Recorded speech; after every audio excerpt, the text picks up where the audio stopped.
মিরপুরের সৈয়দ নজরুল ইসলাম জাতীয় সুইমিং কমপ্লেক্সের নীল জলে তখন শুধু উৎসবের ঢেউ। 5 দিন রোমাঞ্চে ভরপুর এক ইতিহাসের সাক্ষী থাকল দেশের ক্রীড়াঙ্গন। 38তম জাতীয় বয়সভিত্তিক সাঁতার ও ডাইভিং প্রতিযোগিতা 2026-এর শুরু থেকে চারদিকে ছড়িয়ে পড়েছিল উত্তাপ।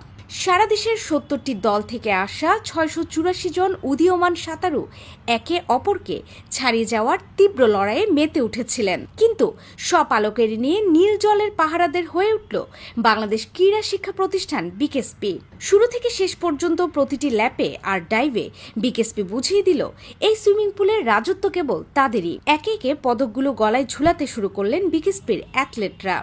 আর শেষ পর্যন্ত 157টি ঝকঝকে পদক নিজেদের শোকেসে তুলে নিয়ে তারা আসরে গড়ল অবিসংবাদিত আধিপত্য, যার মধ্যে ছিল 63টি স্বর্ণ, 55টি রৌপ্য আর 39টি ব্রোঞ্জের উজ্জ্বল দ্যুতি। শুধু পদক জেতেই ক্ষান্ত হয়নি তারা, সাঁতারের গতিতে রীতিমতো ঝড় তুলে ভেঙে চুরমার করে দিয়েছে পুরনো সব দেয়াল, গড়েছে 14টি নতুন জাতীয় রেকর্ড।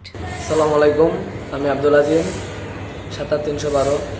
আমি 8ম শ্রেণীতে পড়ি। গত 11 থেকে 14 জুলাই 2026 সালে 38তম জাতীয় বয়সভিত্তিক সাঁতার ও ডাইভিং প্রতিযোগিতায় আমি 15 বছর বালক গ্রুপে 13টি ইভেন্ট করি।